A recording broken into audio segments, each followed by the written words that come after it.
friends, I welcome you to 7th lecture of electrostatics. Today I am going to start a very interesting topic. Interesting as it will fetch you a lot of marks and yet it is easier. You might be amazed to listen this that in physics it's a wonder to have a topic which is easier to understand and high to score. Yes, it is. In board exams, this topic is asked for 5-marker question many a times, and definitely in every year's paper you will see it, whether it is any format. So considering NEET, you will definitely find one question from this lecture. So let's start with a step to success with this lecture with this topic. So we are going to start with what is an electric dipole. Now, by the mean of dipole, you must have heard that Earth have two poles, that is a dipole. That is, it is having a north pole and a south pole. So anything which has two quantities, similar amount, opposite in nature, can be said to be a dipole. Now here we stand in the chapter of electrostatics. That means we are talking about charges and that too at rest. That means this should be a sort of combination where there are two charges, equal in value, equal in magnitude, but of opposite nature. And that too, they should be separated by a distance. This set of charge is known as electric dipole. Let's see what the definition tells us. Now, as per the definition, it is a set of two charges of same magnitude q, but of opposite sign. And that too separated by small distance. And that is known as electric dipole. As you can see here, there are two charges, minus q and plus q, separated by a distance of 2a. Now why 2a? It's for ease. We want to understand it properly, that's why I have written 2a. You can also write it like, let me show you, from here to here, this distance. You can also write it as d, right? That is the distance between two charges, which is here, for our case, I have taken as 2a. Or in many cases, it will be said to be 2L, right? Now, why 2A? Because if I take the center point, this as a center, so that makes this distance as A and another distance as A. That's why it is 2A. So most of the time, you will see in further calculations, the distance is taken from the center point. Center means that is the origin. So always we take references from origin, that's why the 2a part is there. But overall, it is a set of two charges of equal magnitude, opposite sign, opposite nature and separated by distance. Now the question may arise in your mind, why only this particular combination? Why not a combination of 3 charges or 4 charges? Why only 2? Because in nature, most common existent is this set of charge. This we will understand in the second chapter where we will be studying the materials and the nature of materials when they are exposed to electric field, what happens. But currently we are about to understand what a dipole is, how it performs when it is kept in electric field. What is the electric field? It will generate by itself. What are the properties we are going to understand for this? Let's start with them one by one. The most important property for a dipole is what? Is the assessment of strength of this dipole. Now what do we mean by strength of a dipole?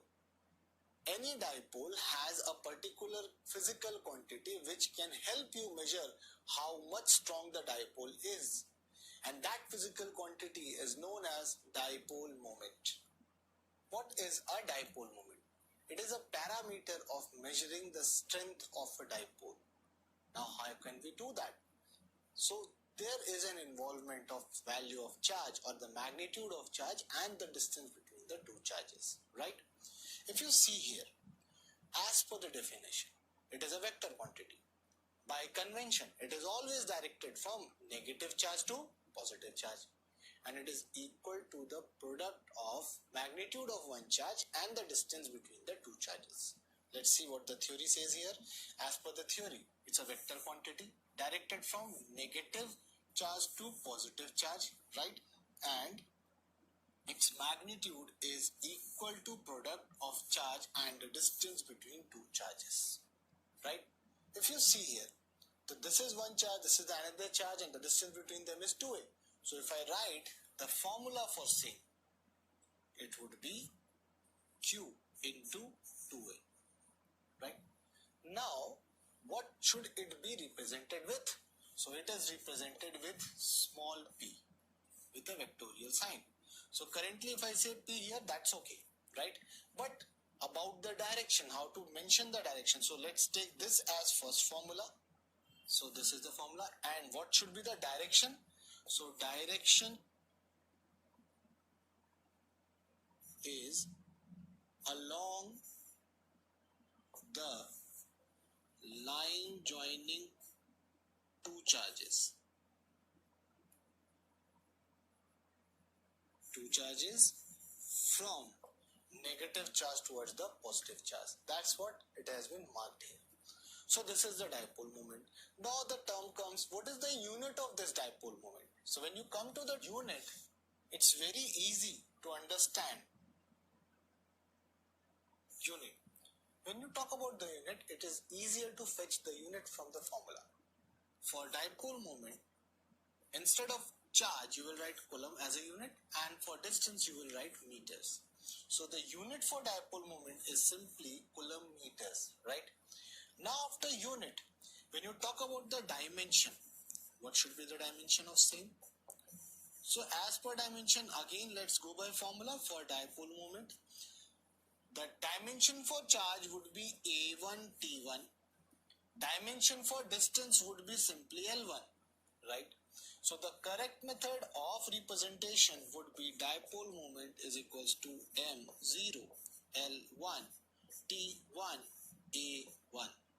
This is the formula for dimension of dipole moment, right? Now, we have understood what a dipole is. We have understood how to assess the strength of this dipole. It's very easy. Let's have an example for same. Suppose there is a dipole example. There are two charges which are separated by, let's say this is 2 coulomb, this is minus 2 coulomb, and they are separated by a distance. Let's say what the distance should be. It should be 3 meters, right? Now, you have to find the dipole moment of same. It will be simply 2 into 3. That is equals to 6 coulomb meters, right? But what about the direction? Since there is no direction given here, I cannot say what the direction of this dipole moment is.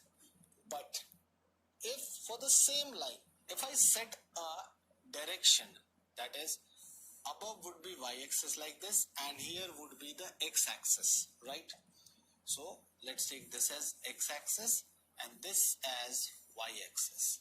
Now when you say where the dipole moment should be, it is always from negative charge to positive charge. So it seems the dipole moment should be in this direction.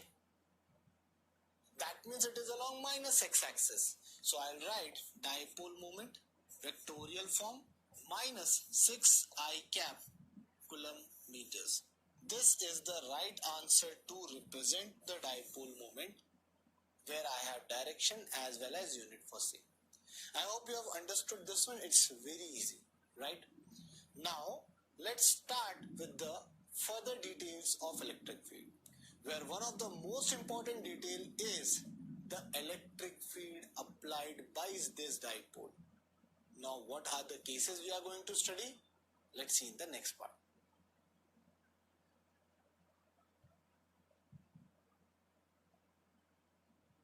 So friends, when you're talking about the electric field due to a dipole, in these cases, we have three particular points we need to understand.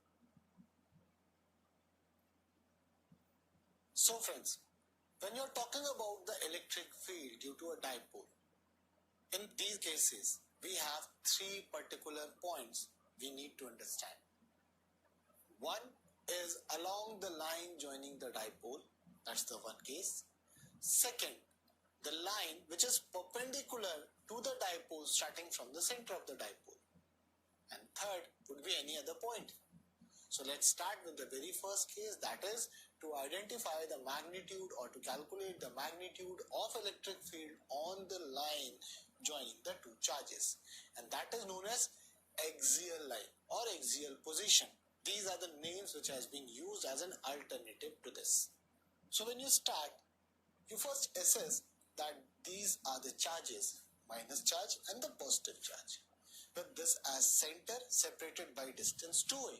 And obviously, the dipole moment, which is from negative charge to positive charge, is directed along the line from negative to positive, right? So in this case, what is the dipole moment? It would be 2aq I cap. Why I cap? Because it is along positive x-axis. It's very clear to you. Now, if you understand that there are two charges, so rather than just diving onto the final formula, let's start deriving it. Let's take this set as one charge at a time. Now when you take this plus q charge, so what is the electric field expected at P point? This we have to find. Then what is the electric field due to minus q charge at P point? This we have to find. And both the electric fields, both are vectors, and we have already studied the superposition principle. So when we know the electric field due to these two charges at point P, we can simply add them vectorially to get our answer. So first of all, what is the distance of P point from the center is R. Now you would have understood that why we are always taking this as A and this as A, because the center point acts as an origin or reference for many calculations.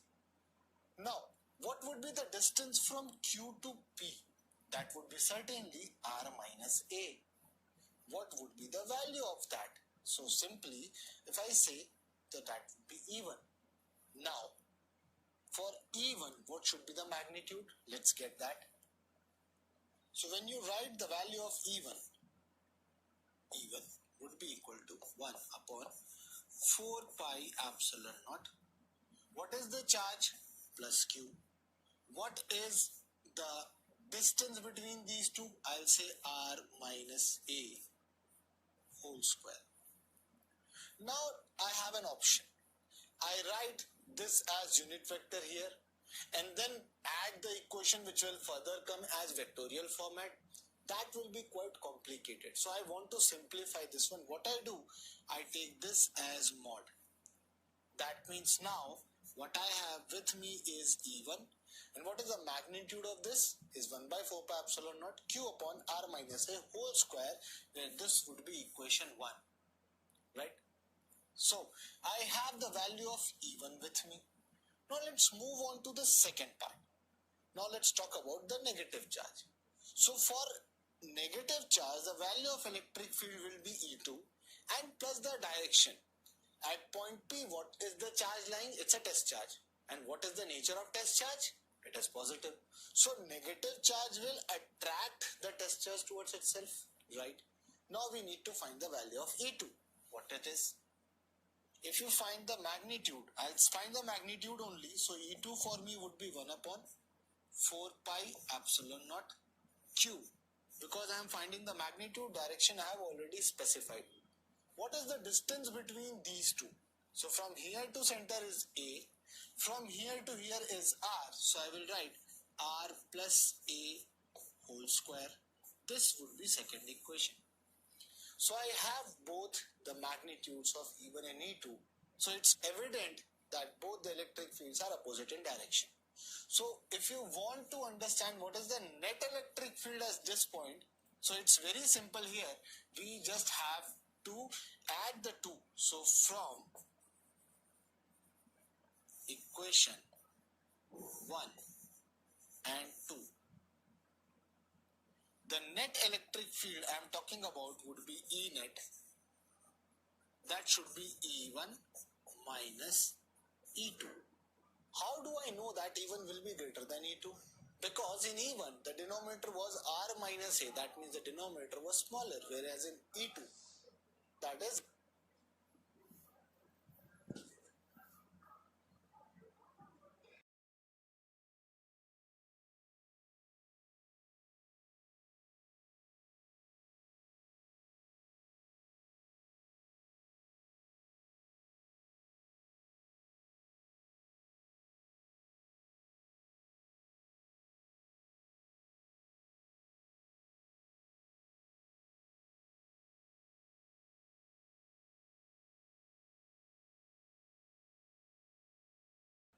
Now let's put down the values. So E, rather than this value is greater than E2, because in E1 the denominator was R minus A, that means the denominator was smaller, whereas in E2 that is R plus A, that is denominator is bigger, so certainly this value is smaller part. Now let's put down the values. So E, rather than E net, I'll write EA, that is axial position, right? From here I have 1 upon 4 pi epsilon naught Q upon R minus A whole square minus 1 upon 4 pi epsilon naught Q upon R plus A whole square, right? Now you can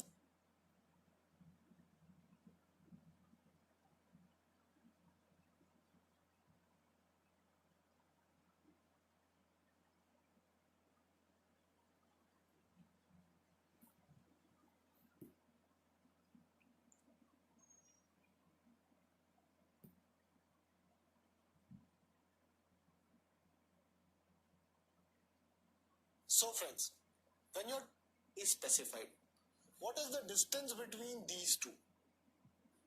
Greater than E2, because in E1 the denominator is A, that is denominator minus 1 upon 4 pi epsilon naught Q upon R plus A whole square, right?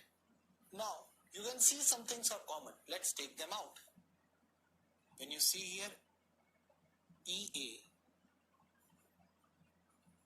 equals to Q upon 4 pi epsilon naught 1 upon R minus A whole square minus 1 upon R plus A whole square, right? Now just take the simple LCM. What you will find is interesting.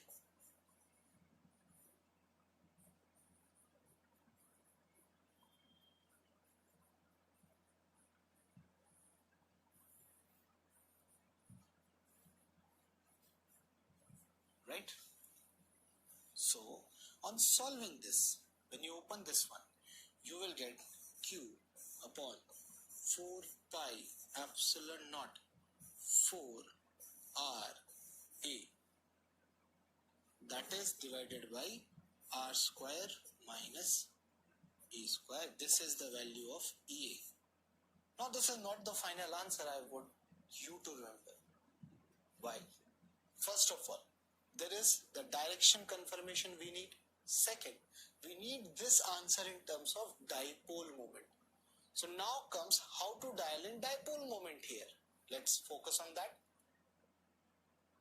If you see this whole scenario, you will see that EA can also be written as 1 upon 4 pi epsilon naught 2 into 2QA. 4 is written as 2 into 2, Q into A together, this whole divided by R square minus A square whole square here, whole square I have forgotten here, and R written aside, right? Now this term you are seeing here, that is 2QA. This is what we wanted is the dipole moment. So EA is written as 1 upon 4 pi epsilon naught 2 into P into R divided by R square minus A square whole square. Now I have dialed in the value of the same. Now the second point. Of all these, which is the vectorial quantity? Yes, definitely P. That means if I go by vector format, right? So by vector format, whatever will be the direction of P will be the direction of axial electric field. So EA vectorially will be written as 1 upon 4 pi epsilon naught 2 P R upon R square minus A square whole square. This is the important expression we would like you to remember and also how to derive this, right? Now there is a particular case I would like you to focus on. This is a case where the distance, that is R. Where is R? Let's see the diagram. If you see the diagram, the R, that is point P distance from the center of the dipole, and A are comparable, right? Like let's take R as 5 and A as 2 meters. In that case, R square minus A square is comparable. But if it happens to be R very greater than A, let's take for instance R is 10 and A is 0.1. In that case, we neglect A square. And this is a particular case of short dipole. This is of major significance for us. We are going to understand in detail short dipoles only, right? So if this happens, applying this learning, what we get is EA, which was written to be 1 upon 4 pi epsilon naught 2 P R upon this P is small p, R square minus A square whole square will now be simplified. Neglecting A square, I have 1 upon 4 pi epsilon naught 2 P R upon R power 4, right? This is the electric field at axial point, and this EA now becomes 1 upon 4 pi epsilon naught 2 P upon simply R cube. And if you talk about vectorial format, so it will be represented like this. That means again it is in the direction of dipole moment, and now the relation of electric field with distance is proportional to 1 upon R cube.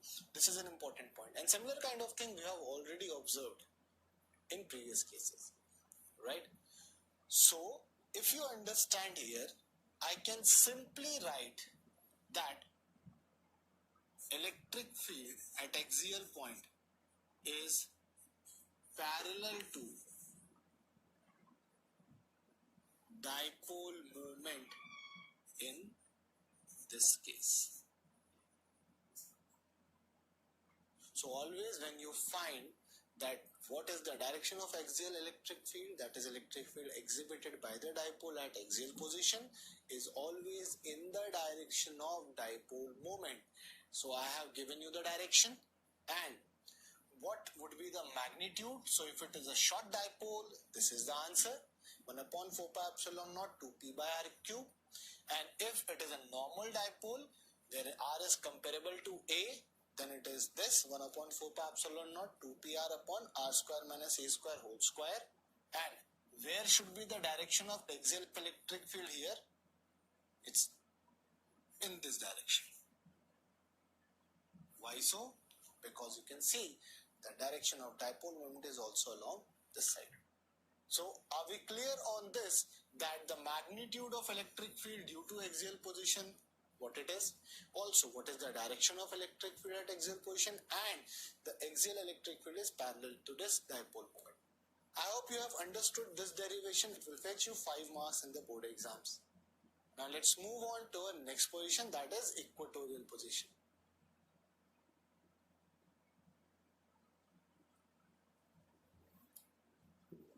Now let's talk about the equatorial position. So for equatorial position, we will look that the dipole is there. This is center point, this being the x-axis, and this is the y-axis. We already know what is the dipole moment's value, that is 2aq I cap in this direction, right? We have used the same case as of axial position. Now here, if you see that if I want to find at some distance R, the P point is there, and I want to find the electric field due to this system at point P, which is lying at the equatorial position for this dipole. So what is the distance from individual charges? Would be definitely, if this is R and this is A, let me write that for you, that this portion would be A, right? So obviously, this being R, this is A, hypotenuse would be under root of R square plus A square by Pythagoras theorem. So why I am interested in individual distances? Because again I am doing the same thing, that I am finding the electric field due to individual charges, this being the first body and this being the second body, right? Now when you talk about these cases, Already A1, 2 doesn't matter. You have all the values which are important. Let's find the electric field due to plus Q charge. So when you find that, it would be like this. That it is exhibiting the electric field in this direction, where that was A, this is the first body, this is the second body, as I have already told you. What is the magnitude of this electric field? So if you write down the magnitude of electric field here, E1, I'm just writing the magnitude, right? So it would be 1 upon 4 pi epsilon naught. Charge is Q. What was the distance? It is R squares under root plus A square as well. This is whole square, right? Simply it is E1 equals to 1 upon 4 pi epsilon naught Q upon R square plus A square. This is the first equation. I have the value of E1 with me. Now, if you see the same thing, that we have the value of E1, you might be amazed at what is the value of E2. Definitely E2 is also easier to calculate because it is the minus Q. It is trying to attract this point P test charge towards itself, being negative. What is the magnitude of this E2? So when you write E2's magnitude, that would be 1 upon 4 pi epsilon naught Q. I'm not writing minus because I have already taken into consideration the direction of electric field. So that would be again square root R square plus A square whole square, right? And when you solve this one, so that would be E2 equals to 1 upon 4 pi epsilon naught Q upon R square plus A square. This being equation 2. You can find that the magnitude of E1 and E2 is exactly same.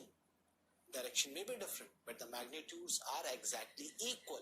So I will use a line E1 equals to E2 equals to E. I'm just supposing that this is E0, right? That value is equal to 1 upon 4 pi epsilon naught Q upon R square plus A square, right? And we are going to use this equation here. Now just focus on here that you have two electric fields, this and this, both having same magnitude. And this is a horizontal line. So this is theta and this is theta, alternate opposite angles. When two vectors are such that their magnitudes are equal, the resultant will lie exactly in between the two vectors. And what would be the magnitude? Definitely that is 2 into E0 into cos of 2 theta by 2. What it is? So when you see the diagram, you will find that net electric field will be in this direction, and the magnitude of this net electric field can be easily written as E equals to 2 E0 cos of the angle between the two vectors, that is 2 theta divided by 2. We have already understood this very deeply. Now, when you solve this one, what you will get is E equals to 2 into 1 upon 4 pi epsilon naught Q upon R square plus A square. What is the value of cos theta? So let's write it for now as cos theta only. So I have the value of E with me, that is E would be the net electric field. And if you focus, if you want to see the resolution of vectors as well, it is very easy. That for E1, a component will go in this direction. I will highlight it with different color. It will go in this direction. That would be E. This was E0, right? So I'll write E0 cos of theta. For E2, which was also equal to E0, a horizontal component will be E0 cos of theta. For E1, a component will go up, and that would be E0 sine of theta. And for E2, that's again this one, a vertical component will come down, and that would be E0 sine of theta. So you'll see that this E0 sine theta and this E0 sine theta along y-axis will cancel out each other, and what is remaining is E0 cos theta plus E0 cos theta. That would be equal to 2 E0 cos theta any case. Now we want to know the value of cos theta. So with this triangle here, this is theta, this is the base which was A, as we have understood. What is the hypotenuse? We know that is under root of r square plus a square. So let's put down the values. So in place of cos theta, I'll write E is equals to 2 into 1 upon 4 pi epsilon naught q upon r square plus a square. For cos theta, I'll write a divided by root of r square plus a square. So I reorganize this to give you a familiar look as 2aq whole divided by r square plus a square. This and this will become 3 by 2. What is the power of this? Is 1. What is the power of this? Is half. Bases are same, power will be added, and that will be 3 by 2. This is the value of E. Or rather I say that it is E transverse position. Equatorial position is equal to transverse position also. So this is the final learning. I would like you to remember that the electric field at transverse or equatorial position is given by this one. And what is 2aq?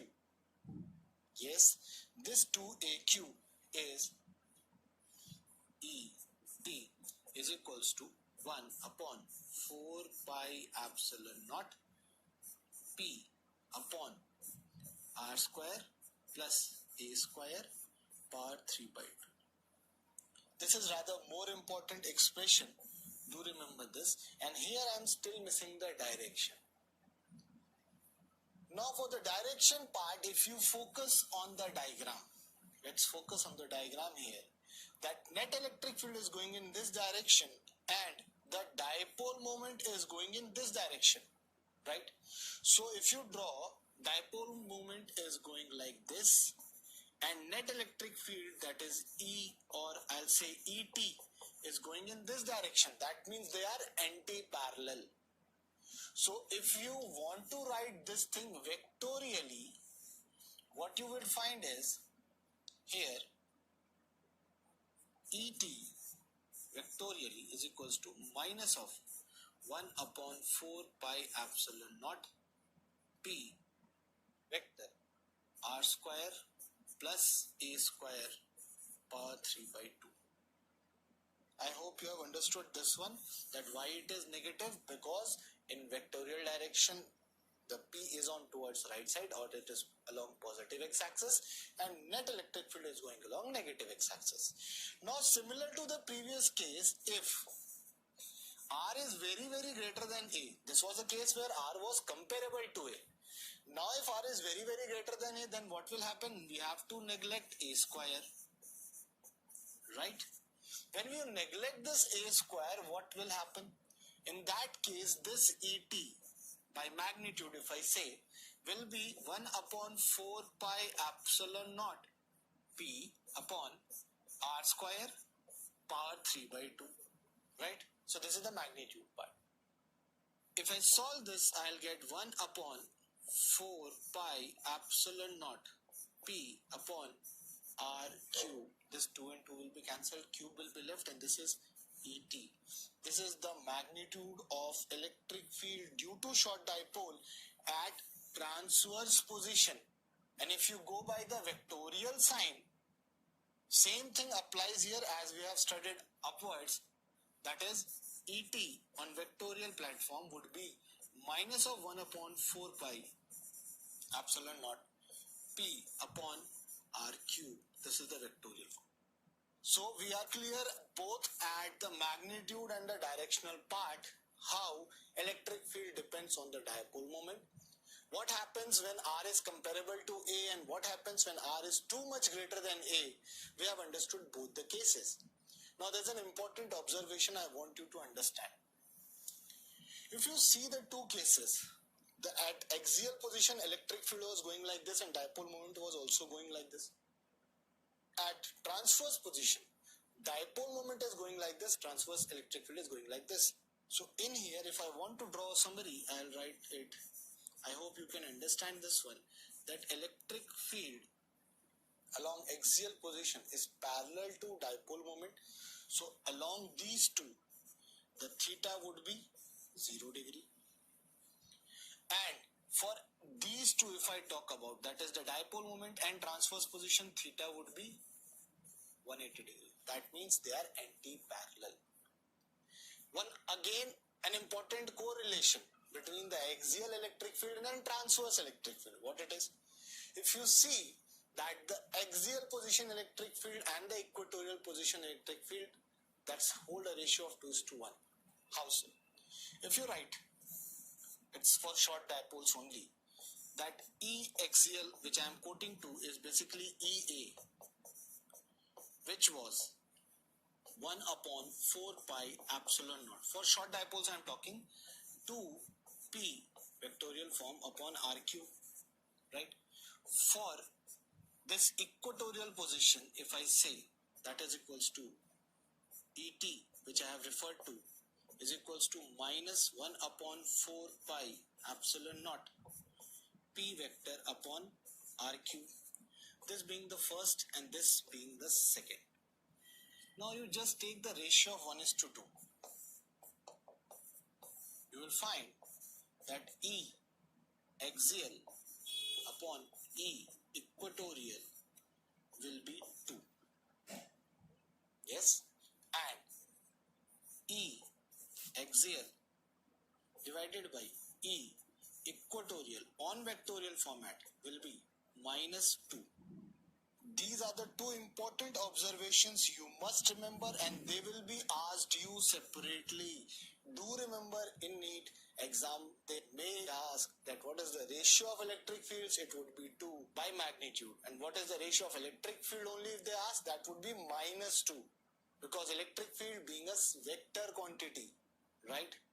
Hope you have understood both the applications for axial positions and equatorial positions. Now we are left with a third case, that is electric field at any point. So let's proceed with that in our next segment.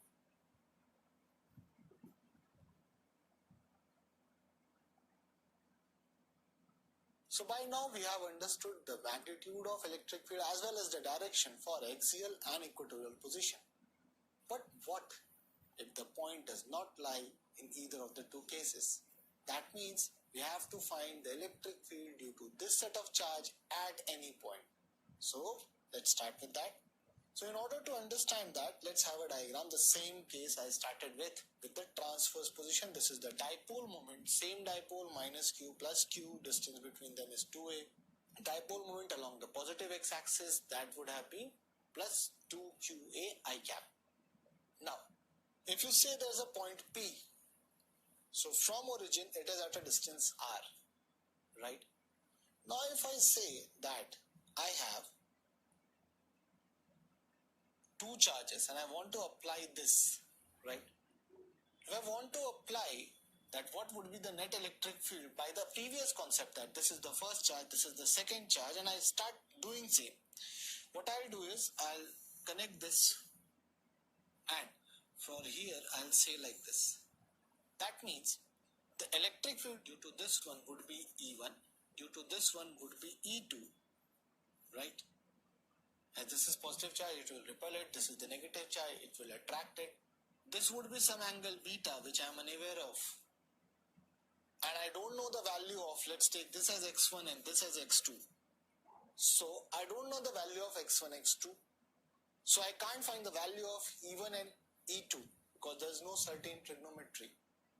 Plus I don't know the value of beta as well. So with so many variables, it is quite difficult to find the value of electric field at point P. Now I'm stuck. What shall I do? So this approach will not work for this particular case when I want to find the electric field at any point. Now, one other question I would ask you.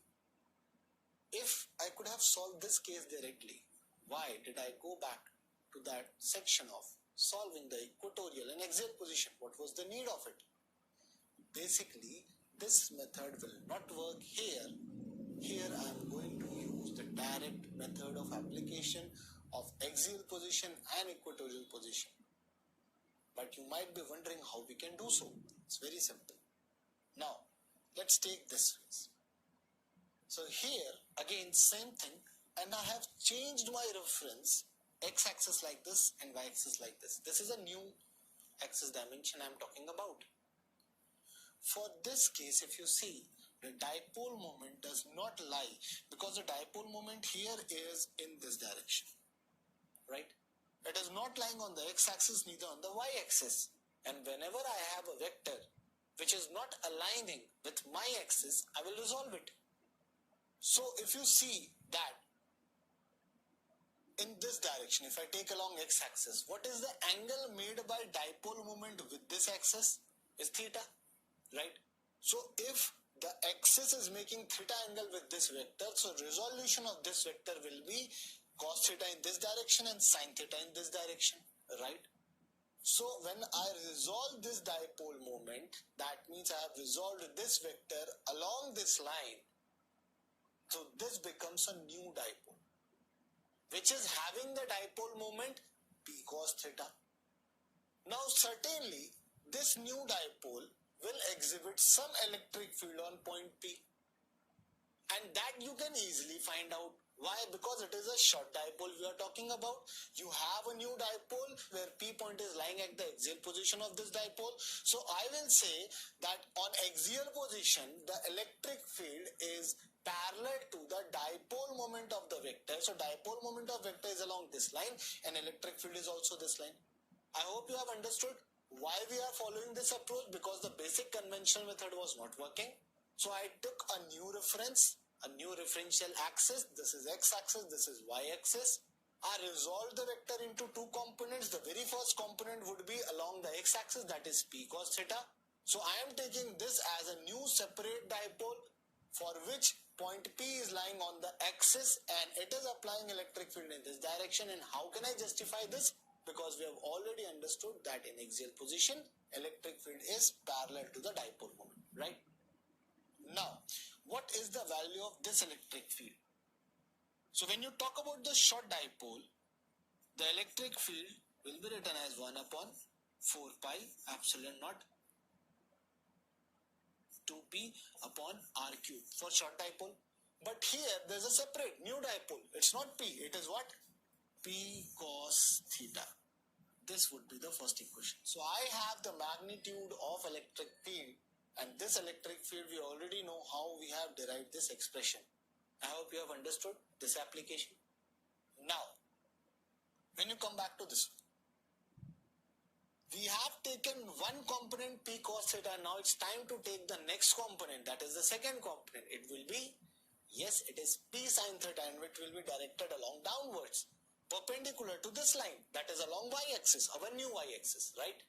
So for that, if I do like this, so you can see this is the y-axis which is going downwards, and this is the P sin theta. So again, different from P and the P cos theta, this is a new dipole. And now, due to this dipole, if you see this point P, it is at perpendicular. That means point P is equatorial position for this new dipole, right? So I resolve the dipole into P sin theta. I get a new dipole having dipole moment P sin theta. And this point P is lying equatorial to this dipole, and in equatorial position or transverse position, the net electric field due to the dipole is anti-parallel to dipole moment. We knew that. So this dipole moment is going down, so electric field here will go where? Upwards. Let's see. Here it is. So now you know that this dipole is creating an electric field at point P which is going in this direction. What is the value of E2? So let's write it. E2 will be 1 upon 4 pi epsilon naught P upon R cube. This is for equatorial position, but this is P or P sin theta. Yes, it's a new dipole which is P sin theta. Though it is a component of this existing dipole, but it is P sin theta. So I have the two equations. I have the two values with me. I have the value of E1, I have the value of E2, I have the direction of E1 and I have the direction of E2. And you will be thrilled to see that both the electric fields will be perpendicular to each other, because both the dipole moments P sin theta and P cos theta were perpendicular to each other. That means E1, E2 will also be perpendicular to each other as per the application. So now you have two magnitudes, E1 and E2, both known to you. They are perpendicular to each other. So now you can apply the superposition principle at point P. So we don't need the value of x1